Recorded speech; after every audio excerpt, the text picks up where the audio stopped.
नमस्कार हजुरहरू सबैजनालाई ओ my God जिन्दगीमा स्वागत गर्न चाहन्छु र आजको एडिसनमा हामी नेपाली भाषालाई लिएर केही कुराकानी गर्न गइरहेको छौँ किनभने नेपाली भाषा मान्यता दिवस नजिक आइरहेको छ है र मसँग हुनुहुन्छ आज हाम्रो सिक्किमको आफ्नै छोरी जसले चाहिँ नेपाली भाषालाई साह्रै माया गर्नुहुन्छ अनि एउटा हाम्रो सिक्किमबाट अर्कै लेभलमा पुर्याइसक्नु भएको छ र उहाँ हुनुहुन्छ मिस नीलम गुरुङ र उहाँ एउटा लिरिसिस्ट पोएट सिङ्गर अनि एन्टरप्रेन्योर पनि हुनुहुन्छ भनौँ न र आज हामी उहाँको लाइफ जर्नीबारे अनि नेपाली भाषाबारे केही कुराकानी गर्नेछौँ। फर्स्ट हजुरलाई वेलकम गर्न चाहन्छु। Thank you so much. र कस्तो लाग्छ हजुरलाई मलाई भेटेर फेरि? एकदमै राम्रो लाग्दैछ है। अब धेरै समय बाद भेट्यो। अब अहिले यस्तो महामारी चलिरहेको बेलामा पनि है हामी आज यसरी भेट्न पाउँदा अत्यन्त खुसी लागिरहेको छ। And thank you so much for inviting me again. हजुर थ्याङ्क यू सो मच है। र हजुर सिङ्गर पनि हुनुहुन्छ, सङ राइटर पनि हुनुहुन्छ, पोइट पनि हुनुहुन्छ अनि एन्टरप्रेन्योर पनि हुनुहुन्छ। यति बेसी ट्यालेन्ट है एउटा मान्छेकोमा वाह। र हजुरको फर्स्टमा म यो कवितालाई लिएर केही कुराकानी गर्न चाहन्छु है। हजुरले कहिलेदेखि लेख्नु स्टार्ट गर्नुभयो कविता अनि किन तपाईँको कविता चाहिँ नेपाली भाषामा मात्रै, इङ्ग्लिसमा मैले प्रायः जस्तो देखेको छुइनँ है। सो किन नेपाली भाषालाई मात्रै अब हजुरले अगाडि लिएर बढ्नुभएको अनि कहिलेदेखि कविताको जर्नी हजुरले स्टार्ट गर्नुभयो? म जब पिएनजी स्कुलमा पढ्दै थिएँ सिन्स क्लास 6 त्यति राम्रोसँगले त मलाई याद भएन, 6 हो कि 7तिर हुँदाखेरि चाहिँ मलाई एकदमै नेपाली भाषा एकदमै राम्रो लाग्थ्यो। हाम्रो टिचर हुनुहुन्थ्यो है। म यहाँबाट सम्झिन चाहन्छु मेरो गुरु विकास सरलाई पिएनजीमा, उहाँकोबाट पनि धेरै प्रभाव पर्यो मलाई। र क्लासमा जति पनि कथाहरू सुन्थेँ म, जति पनि कविताहरू सुन्थेँ, अरू सबै साथीहरू झुलिरहेको हुन्थ्यो, म मात्रै एटेन्टिभ हुन्थेँ। सो मलाई त्यसरी नै नेपाली भाषाप्रति एकदमै माया रुचि पनि बढ्दै गयो र मैले नोटिस गरेँ कि म लेख्न सक्दो रहेछु है। म सानो सानो कविताहरू लेखिबस्थेँ, मलाई झट्टै आइहाल्थ्यो है। कुनै विषय देखेपछि, कुनै प्रसङ्ग देखेपछि चाहिँ म कविताहरू लेखिहाल्थेँ र त्यसरी नै आफूले इम्प्रुभ गर्दै मैले यसरी नै डिस्कभर गरेँ कि म लेख्न सक्छु र त्यसरी नै निरन्तरता दिइरहेकी छु। हजुर। र वाइ नट इङ्ग्लिस, किन नेपाली मात्रै? वाइ नट इङ्ग्लिस भन्ने त्यस्तो कुनै पर्टिकुलर बायसनेस त छैन, बट भन्नुपर्दाखेरि नेपाली भाषालाई चाहिँ म अति नै माया गर्छु। किन भन्दाखेरि यति बेसी भर्सटाइल ल्याङ्ग्वेज हो हाम्रो, यति बेसी हुन्छ नि भराइटिजहरू छ है, एक्सप्रेसन्सहरू छ, यति बेसी गुण छ हाम्रो भाषामा। सो एउटा कविको निम्ति आफ्नो भावना व्यक्त गर्नको लागि जति बेसी शब्द भए राम्रो, जति बेसी प्रसङ्ग भए राम्रो, जति बेसी वाक्य कोर्न सके राम्रो। अब इङ्ग्लिसमा पनि हुन्छ, English language it's a very good language है। र यही कुरामा म भन्न चाहन्छु कि मान्छेलाई एटलिस्ट बाइलिङ्गुअल हुनु जरुरी छ। इङ्ग्लिस पनि त्यत्तिकै प्राथमिकता दिनु पर्यो, नेपाली भाषा पनि त्यत्तिकै प्राथमिकता दिनु पर्यो, किनभने मातृभाषा भन्ने हुन्छ। र आफ्नो भाषामा यदि हामी निपुण छौँ भने, यदि हामी आफ्नो भाषामा हामी एकदम सरल छौँ भने चाहिँ आई थिङ्क गर्व गर्ने कुरा हो त्यो चाहिँ। त्यसै भएर नेपाली भाषा बोल्नुहुँदा धेरै ओके। र तपाईँ, मैले अघि भनिहालेँ नि हजुरको इन्ट्रोडक्सनमै, हजुर सिङ्गर पनि हुनुहुन्छ, सङ राइटर पनि हुनुहुन्छ, धेरै छ हजुरको ट्यालेन्ट है। र तपाईँलाई कहिले रियलाइज भयो कि हजुरले गीत गाउनु पनि सक्नुहुन्छ भनेर? किनभने तपाईँको स्वर पनि यति मिठो छ है। हामी अहिले एकछिनमा गीत पनि सुन्नेछौँ। फर्स्टमा अलिकति सिङ्गिङपट्टि एक्चुली भन्नु भने म सिङ्गिङमा त्यस्तो प्रोफेसनली त लागि परिहालेको चाहिँ छुइनँ। मैले गीत लेख्ने गर्दछु है, म सङ्गीत पनि दिने गर्दछु, लिरिक्स सङ दुइटै गर्ने गर्दछु। सो कहिलेकाहीँ अब सिङ्गरहरूलाई है यो गीतको धुन यस्तो छ भनेर भन्नु पर्दाखेरि आफ्नो पनि स्वर अलिकति राम्रो हुनुपर्ने रहेछ भन्ने मलाई अनुभव हुँदाखेरि चाहिँ मैले पनि अलिकति प्र्याक्टिसहरू गर्न थालेँ र त्यसरी नै अब प्र्याक्टिस गर्दा गिटारमा गर्दा त्यसरी रियाज पनि भयो। र सर्वप्रथम मैले फर्स्ट टाइम मेरो लाइफमा चाहिँ मैले यो गीत हमाले मेरो जुन चाहिँ छ त्यो गीत मैले गाएँ र मान्छेले मन पराइदिनु भयो। खासै चाहिँ म त्यस्तो प्रोफेसनल सिङ्गर चाहिँ होइन। हजुर। र अब हामी हजुरकोबाट एउटा कविता सुन्ने इच्छा राखेको छौँ। स्योर। आज मैले कविता मैले कविताहरू चाहिँ सबै मैले जति पनि मैले कोरेकी छु है, हालैमा मैले युट्युब मार्फत मैले रिलिज गरेकी छु, वाचन गरेकी छु। तर पनि आज इन्टरभ्यूको लागि आउँदाखेरि मैले अलिकति है धेरै सोद्धाखेरि कुन चाहिँ कविता सुन्न चाहनुहुन्छ भन्ने मेरो साथीभाइलाई, मेरो पेरेन्ट्सहरूलाई सोद्धाखेरि चाहिँ यो एउटा कविता छ जुन चाहिँ हो चुप तेरो बाउले सुन्छ। चुप तेरो बाउले सुन्छ। ओके। चुप तेरो बाउले सुन्छ। र यो कवितामा चाहिँ म पहिला कविता वाचन गर्नेछु र यसको के प्रसङ्ग रहेको छ म बादमा बनाउँला। स्वीकार्नुहोस् मेरो कविता, चुप तेरो बाउले सुन्छ। हाम्रो स्वतन्त्रताको अस्तित्व सिपाहीका रगतले लथपथ छन् अझै पनि। गर्व छ हामीलाई हाम्रो देशको इतिहासको रङ्ग रातो छ। मायाका प्रस्ताव दिने गुलाबदेखि सिउँदोमा त्यही मायाको हस्ताक्षर गर्ने सिन्दुर र बेहुलीको चुराको रङ सबै एउटै रातो। तर खुसियाली ल्याउने त्यो रातो रङ्गको कालो पक्ष भने ऊ पर तिम्री आमा, श्रीमती र छोरीको तल्लो भुँडीमा छ। हरेक महिना त्यहाँ अन्धविश्वासको तर्कहीन भेल बहन्छ र बन्द हुन्छ पूजा कोठाको ढोका र ब्राह्मणी पनि अछुत बन्छे। छोरीको भाग्य चुलामा लेखिएको हुन्छ, छोरीको भाग्य चुलामा लेखिएको हुन्छ भन्नेहरूले नै यति बेला बर्खास्त गरिदिन्छ त्यहाँबाट उसलाई, र उसले छोएको पानी उसको आफ्नै बाउले पनि पिउँदैन। आमाले बोतलको अचार जोगाउँछिन्, बारीको फूल नछुने निर्देश दिन्छन्, स्कुल जान त परको कुरा, खेलको मैदान पनि नटेक्ने आदेश दिन्छन्। महिनावरी भएको बेलाको कुरा हो यो। हरेक महिना बहने र सबै स्त्रीले सहने रातो रगतको कालो सत्य हो यो। सेतो लुगामा लागेको त्यसको धब्बाहरू छोप्न र आफूलाई अघि बढ्नबाट रोक्न समाजले दिएको नाजायज बहाना हो यो। रगतसँगै बगेको मासुको गाँठो, रगतसँगै बगेको मासुको गाँठोले भरिएको थाङ्न फ्याँक्न घरदेखि पर त्यो खोल्सामा मान्छेको मानसिकतासँगै कट्टाएको कालो प्लास्टिक भित्र लुकेको रातो रहस्य हो यो। महिनावरी भएको बेलाको कुरा हो यो। छोरीलाई अपवित्र ठहराउने पढेका तर कहिले अघि नबढेका बाङ्गो समाजको नाङ्गो स्वाङ हो यो। बरु हामी भन्दा पशु परे ज्ञानी, बरु हामी भन्दा पशु परे ज्ञानी, रगतको यथार्थ एक बिहानै छरपष्ट आँगनमा ल्याइदिन्छ र हेर्न बाध्य बन्छन् हिजो टिभीमा विज्ञापन आउँदा टाउको घुमाउने दाजु र भाइ पनि। हजारौं प्रश्नको घेरामा अघिबाट नै डेरा हालेर बसेकी आमालाई छोरीले गरेकी प्रश्न किन हरूको उत्तर चुप तेरो बाउले सुन्छ नै हुन्छ र फेरि रगतले भरिएको अर्को थाङ्ना कालो प्लास्टिक भित्र खोल्सामा घुइकाइन्छ र पूजा कोठाबाट रातो साडीमा सजिएको देवी मुस्कुराउँछिन् आधा खुल्लेको ढोकाबाट चिहाएर र नेपथ्यबाट आवाज आउँछ चुप तेरो बाउले सुन्छ, चुप तेरो बाउले सुन्छ। धन्यवाद। Thank you so much. तपाईँलाई यसरी सुनिबस्नु मनपर्छ है जहिले पनि। अम्बो सास फेरिहाल्छु। Thank you. ओके, म त क्वेसन पनि के कन्फ्युज भयो। ओके, सो कविता अति नै राम्रो है। हजुरले जहिले पनि भन्नुहुन्छ हजुरको एउटा समयको कविता थियो जुन चाहिँ मेरो बेस्ट थियो अहिलेसम्म नै, आजदेखि चेन्ज भएर चाहिँ यो भएको छ। र हजुर अहिले यो लकडाउनको पिरियडमा है हजुरले कविता पनि वाचन गर्नुहुन्छ, हजुरले लेख्नु पनि हुन्छ, हजुर सिङ्गर पनि हुनुहुन्छ भनौँ न, अनि अहिले अन्टरप्रेन्योरको फिल्डमा पनि हजुरले एउटा स्टार्टअप गर्नुहुँदैछ हजुरले स्टार्ट गर्नुहुँदैछ है। अनि हजुरले ग्रिजली बम्स स्टार्ट गर्नुभएको छ है। सो त्यसको एक्सपिरियन्स पनि अलिकति भनिदिनुहोस् न। ग्रिजली बम्स चाहिँ किचनमा एक्सिडेन्टली क्रिएट भएको डिस हो।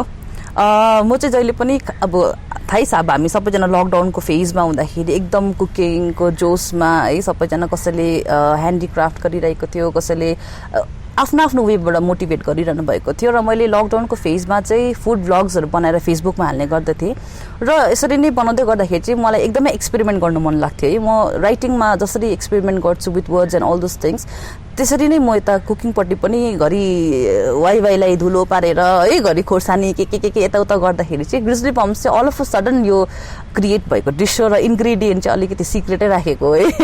इट्स भेरी इजी, बट अब त्यसरी नै मैले गर्दाखेरि चाहिँ साथीहरूलाई मैले जतिजना पनि they suggested that at least try गरी हेर्नु, कसैसँग कोल्याब गरेर हुन्छ कि अथवा आफैले भए पनि गरी हेर्नु भनेर मलाई सल्लाह दिनुहुँदाखेरि चाहिँ मैले त्यतिखेर स्टेटस पनि मात्रै हालेको थिएँ द्याट ग्रिजली बम्स अभाइलेबल छ इफ चाख्नुहुन्छ भने चाहिँ भनेर। सो साथीहरूले यसरी नै मेरो रिलेटिभ्सहरूले सपोर्ट गरिदिनु भयो एन्ड एक्सिडेन्टली म अन्टरप्रेन्योर भइ पठाइछु। ओके, सो मसँग यति ट्यालेन्टेड मानिस हुनुहुन्छ हजुर है, म त्यसै त जानेवाला दिनेवाला छुइनँ नि त। एउटा गीत सुन्न चाहन्छु पर्सनली मेरो लागि हजुरकोबाट। ओके, गीत म हमाले नै सुनाएको छ होला। मेरो गीत अस्ति भर्खरै यो रिलिज भएको हमाले, यो गीत झ्यापो प्रोडक्सनबाट रिलिज भएको गीत हो।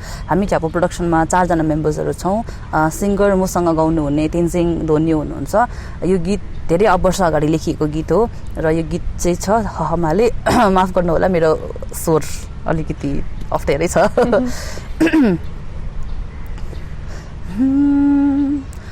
हमाले हमाले हमाले हमाले हमाले गाउँदै रोपेको त्यो बारीको रमझमले लौ है फेरि आज पनि सतायो मलाई गाउँको सम्झनाले उकाली बाटो नौलो गोरेटो चौतारी बिसाउने उम्रेको पानी बाँसका धारा तिर्खा नै मेटाउने पिँढीमा बसेर बजाउँथे बाजेले बाँसुरी सुरिलो हो खेतका बाला नाच्दथ्यो सारा कम्मर कसिलो हो हमाले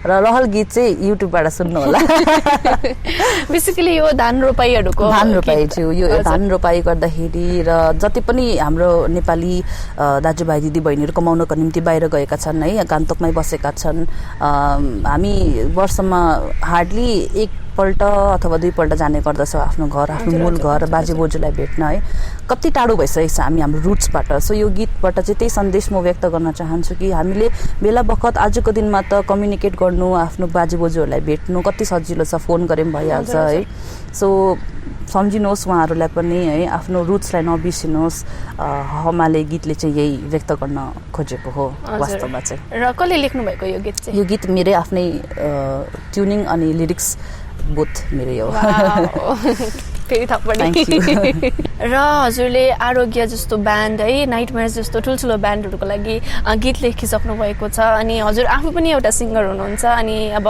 पोएट त हुनुहुन्छ अहिले अन्टरप्रेनर पनि भइसक्नु भएको छ है सो यति बेसी फिल्ड छ हुन्छ नि हजुरको फ्युचर प्लान्स चाहिँ के छ त मेरो फ्युचर प्लान्स चाहिँ बेसिकली झापा प्रोडक्सनबाट म अलिकति धेरै काम गर्न चाहन्छु साहित्यको क्षेत्रमा है आजको दिनमा टेक्नोलोजीलाई लिएर हामीले धेरै नै कामहरू गर्न सक्छौँ र फेसबुक एउटा एकदम राम्रो माध्यम हो सो फेसबुक युट्युबको माध्यमबाट झापा प्रोडक्सनबाट हामीले ट्रान्सलेसनमाथि पनि काम गर्न सोचेको छौँ स्टोरी राइटिङ स्टोरी टेलिङमाथि पनि काम गरेको छौँ र फ्युचर प्लान चाहिँ त्यही हो कि जति सक्दो हामी प्राइमेरी लेभलको नानीहरू जो छन् है उनीहरूलाई चाहिँ हामीले नेपाली साहित्यमा रुचि आओस् भनेर बाराखरी जस्तो प्रोजेक्टहरू छ हाम्रो क ख ग गलाई गीत बनाएर जस्तै नेपाली इङ्ग्लिसमा ट्विङ्कल ट्विङ्कलदेखि लिएर एबिसी सबैमा धुन छ सो हामी पनि नेपाली भाषाको जति पनि मात्र वर्णहरू छ यी सबैलाई चाहिँ हामी म्युजिकमा कन्भर्ट गरेर चाहिँ नानीहरूलाई चाहिँ एउटा यस्तो खाले माध्यम दिउँ हरेक पाठशालामा यस्तो खाले माध्यम दिउँ जुन माध्यम चाहिँ सङ्गीत बनोस्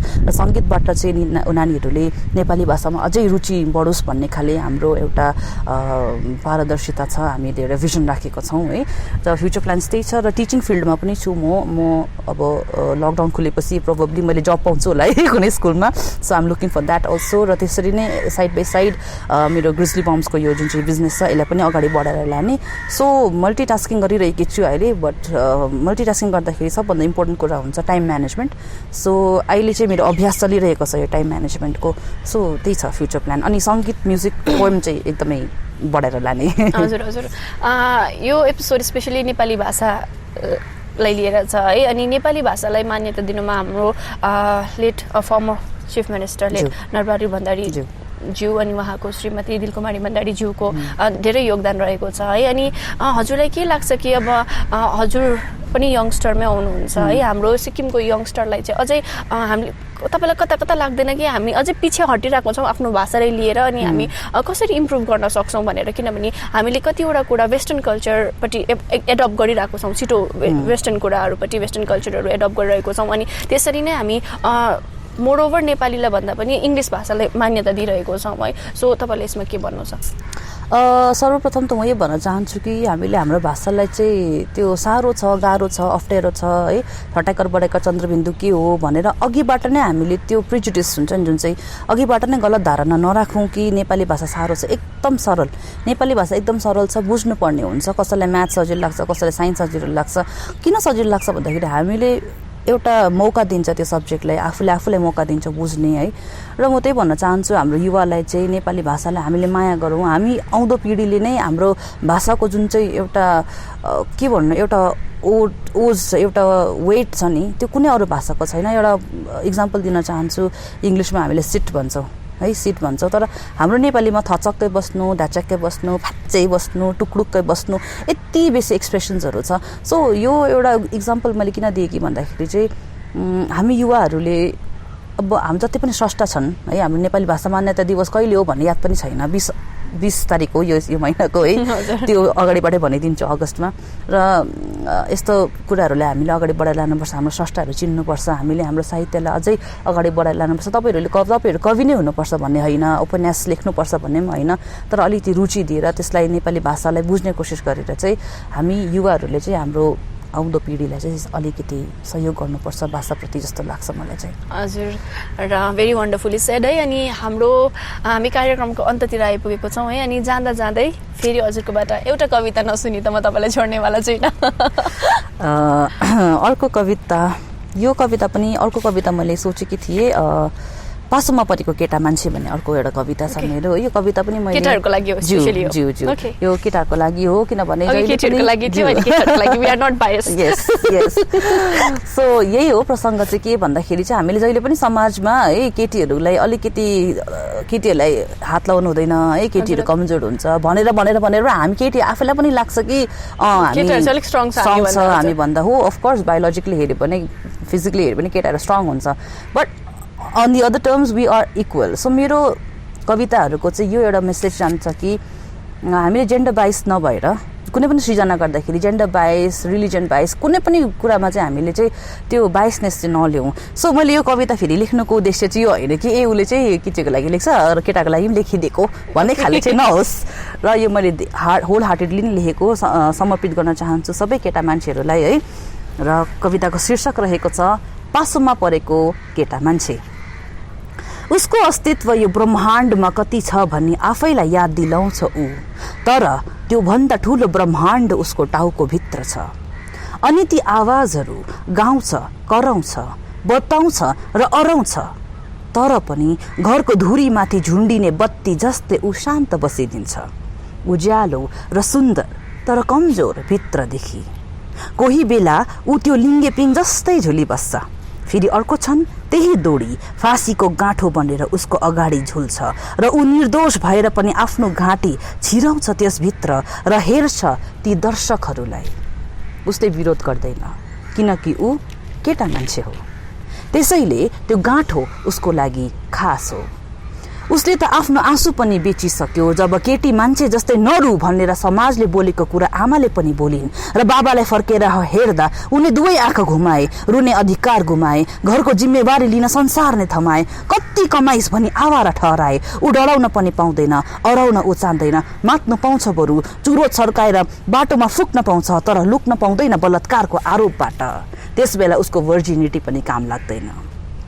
फाँसोमा परेको केटा मान्छे हेरी, पासोमा परेको केटा मान्छेलाई हेरी चासोमा पर्छन् छिमेकी र मरी हाँस्छन् र काट्छन् कुरा र भन्छन् बुढीको कमाई र बुढीको धुलाई खान्छ यो। केटा मान्छे भएर पनि केटी मान्छे जस्तै रुन्छ यो। नारीवादको शङ्का बजाउने दिदीहरू भन्छन् यसलाई त चुरा र साडी लगाई घुमाउनु पर्ने बरु। पासोमा परेको केटा मान्छे, चासोमा परेको समाज। तर उसले बिगारी सपारी कति, फाइदा माप पनि क्षति, दिमागको बत्ती झ्याप पनि बाई घुम्छ गल्ली गल्ली, चितुवाको शिकार, कछुवाको गति, गैँडाको चाल र सर्पको मती भयो, अति नै भयो। तर के भयो? भएर केही पासोमा पर्यो, साँच्चीको पासोमा। हेर त जिब्रो निकालेर आँखा सेत्तै पल्टाइछ। केटी मान्छे भएर पनि बहिनीको चुन्नीमा पो झुन्डेछ। तर त्यो पासोमा परेको केटा मान्छेलाई हेरी चासोमा नै छ समाज, चासोमा नै छ समाज। धन्यवाद। वाउ, अलवेज दामी है। यो केटाहरूले धेरैजनाले रिलेट गर्नु सक्नुहुन्छ। अब बिङ अ गर्ल म त्यति रिलेट गर्न सक्दिनँ किनभने केटाको पीडा केटालाई थाहा हुन्छ, केटीको पीडा केटीलाई थाहा हुन्छ है। र थ्याङ्क यू सो मच हजुर आइदिनु भएकोमा, हजुरको भ्यालुएबल टाइम दिनुभएकोमा। र it's always good to meet you अनि आई होप इन फ्युचर हजुरलाई यसरी नै म भेटिबस्छु भनेर। र उहाँ हुनुहुन्छ हाम्रो सिक्किमको आफ्नै प्यारी छोरी निलम गुरुङज्यू। उहाँ सङ राइटर, सिङ्गर, पोएट अनि अपकमिङ अन्टरप्रेनर पनि हुनुहुन्छ र हामी ओएमजी जिन्दगीको द्वारा आउँदो दिनहरूमा पनि हजुरहरूको सामु नयाँ नयाँ हाम्रो कलाकार, नयाँ नयाँ हाम्रो आर्टिस्ट, बडिङ आर्टिस्टहरूलाई लिएर उपस्थित हुनेछौँ। हेर्दै गर्नुहोस् ओ माई गड जिन्दगी।